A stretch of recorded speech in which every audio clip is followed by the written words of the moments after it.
So, think about what's the holy grail between somebody taking action or not.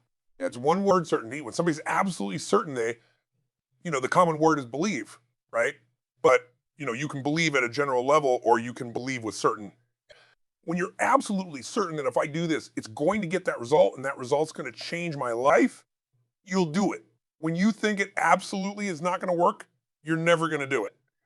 The middle no man's land, and maybe it'll work, maybe it won't, that's the piece that kills people, right? So if it's a must for you, you got to make it work in our case, right? That's an example.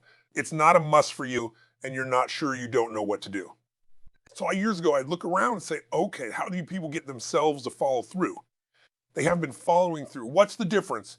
And I started interviewing hundreds of people, literally, and eventually thousands because I had thousands of my events. So I'd ask the group to give me the feedback that came up with this model. It's like the holy grail of belief or the holy grail of momentum. It's like the difference between what makes the rich get richer and the poor get poor, right? And the difference we all know is mindset. Like, how's that built? So this is what I did. I created a stupid little or 4 little boxes, and I'll scribble it here for you. Think about the first thing that determines whether you can do something or not. And I put that in this first box at the top here on the left side. It's potential. Like, what's the potential of human being? Like, when you guys started, you proved something no one had done in history. You ran the 4-minute mile, right? For golly knows how many centuries they're trying to run a 4-minute mile. Roger Bannister does it. How did he do it? You remember, you did it in this industry, right? You made $1 million in a day. No one had ever done that in history, right? After you did it, a bunch of other guys are doing it. In case it became possible, Roger Bannister didn't just go physically practice. He made a shift in his head. He practiced in his head because he could never achieve it physically. So he had to change in his head first so that the result became certain enough he believed it and that his body got him through. After Roger Bannister went that 4-minute mile, he within 2 years, 37 people ran a 4-minute mile. That's amazing. No one in history had ever done it. Now here's how it works. The potential for anybody getting your product is extraordinary. They can do what you've done as much, more or less. They can do whatever they want to do. The potential is there. The market's proven whether or not they happen to potential has a lot to do with what action they take, which is the question you came to me with, right? Like, God, they all has potential, but they're not taking action. And we all know that the action that they take is going to determine the results they get. That's pretty obvious. So most people have a belief about what their real potential is, no matter what you tell them. And that affects how much action they take. And of course, it affects the result. And then ironically, that result reinforces their belief, and then that belief affects it. So I'll give you an example. Let's say a person has unlimited potential. We all agree, but they take little action, little results. Why? Because they have to start with a problem with their belief. They don't believe it's really going to happen for me. Maybe for Frank Kearns, because he's got the cool hair and stuff. Or maybe it's for you because you're so driven, but it's not me. Maybe Tony Robbins, because he's a freak, got these big teeth, whatever their thought process is, right? They got this thing, right? But what happens is if you believe that there's very little potential, how much action are you going to take? Nothing, little. And when you take a little potential with a little action, what kind of results do you get? Lousy little results. And when you get little results, what does that do to your belief? You go, see, I told you this was a waste of time. Told you this wouldn't work. And then what happens? You tap even less potential. You take even less action. You get even worse results, and your belief gets even weaker. And this sucker feeds on itself until you are in the downward spiral. It's poisonous, and it's self-fulfilling. Now, what if something could happen that could come along and fill you with a sense of absolute certainty? Not like I believe, but I mean, where in you guys' case, mine as well, we knew because we had to, right? Because we burned the boats. There was no other option. We had to find the way. We weren't going to live that way. We all did it in different ways and for different reasons, but in essence, that was it. If you get yourself in a state of certainty that this is going to work, I'm going to find the way. And if this doesn't work, I will make the way, then you tap a lot more potential. And when you're certain of your potential, you take massive action. When you take massive action, you really believe in something, you get great results. When you get great results, your brain goes, see, I told you I was a stud. I told you this thing would work out. Now you're even stronger. You tap more potential, take greater action, greater results. That's how you went from $300 in a week to 505 days to 100,000 in a month to $1 million in a day. Same thing with you. We get momentum. It's why the rich get richer and the poor get poorer. Now, some people go out and they go, well, I'm going to take a bunch of action. All right. I'm going to open this product. I'm going to try it. And they'll say to you, I even did it, but it's like a salesman who goes and knocks on the door and knocks on 100 doors and says, you don't want one of these, do you? Yeah, exactly right.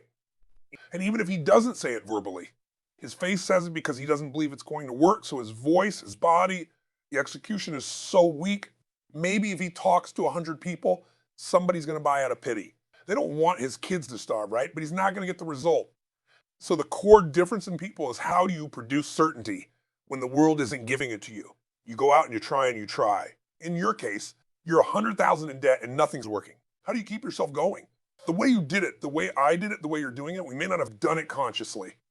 So we didn't change our potential that was there. It wasn't even taking more action with a belief it's not going to work, it's not going to change anything. We got results in our head that made us feel certain as if it already happened. True, false for you, true, right? So give me an example so people know I'm not just making this crap up. Well, I mean, just like when I had nothing. I already knew I was driving like Ferraris and Porsches and stuff because I always wanted those cars. And I already knew I was going to have them. It was inevitable, right? I inevitably, that was just my inevitable outcome. But how did you do that? Did you have a ritual? Did you think about it regularly? Was it one time you thought about it? Or was it something I had an obsession towards it. I mean, I used to work in a video store, which is the last job I ever had in my life, thank God. And I used to go to work almost every day. And I used to bring 2 magazines with me to read on my breaks, Entrepreneur Magazine, just to read about business and everything else, to read about what other people were doing. Look for role models. And I used to carry an auto trader with, and I used to look at Porsches that were for sale. And people always used to ask me, what are you doing with that Auto Trader magazine? I'm like, well, I'm just picking out the Porsche that I'm going to buy, right? Which probably got you a lot of crap. People made fun of me. I actually had a boss at that job. Tell me, you really shouldn't do that to yourself, John, because it's very, very likely that is never going to happen. That it's very likely that you're never going to have that car. Yeah. That's the kind of belief he was trying to put in my head. And I was like, no, you don't realize that it's inevitable that I will drive here at some time in the near future with that car when I'm not working for you and drop movies off for you to put back on the shelf. And that actually happened. And it was one of those fulfilling days of my entire life. And the great thing was, when I pulled up in this car, I was in my mid-20s. Yeah. A car that most mid-20s, what kind of car was it? It was a Porsche 911 Turbo. It was a convertible and everything. It was a beautiful car. It was one I always dreamed of having. But, for a few years, I'd always circle the ads of which ones I was going to buy. Well, when I finally got it and I pulled up at the store, I had all these people, some people, they were still working at this 7-hour job, were there years after I left. And I'll never forget this, even the boss and stuff.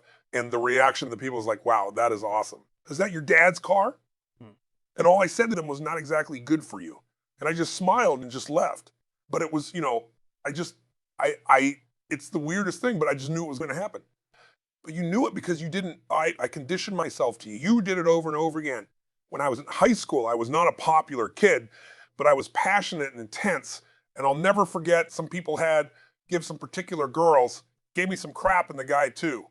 And I wrote in their journals or their annual yearbook at the end.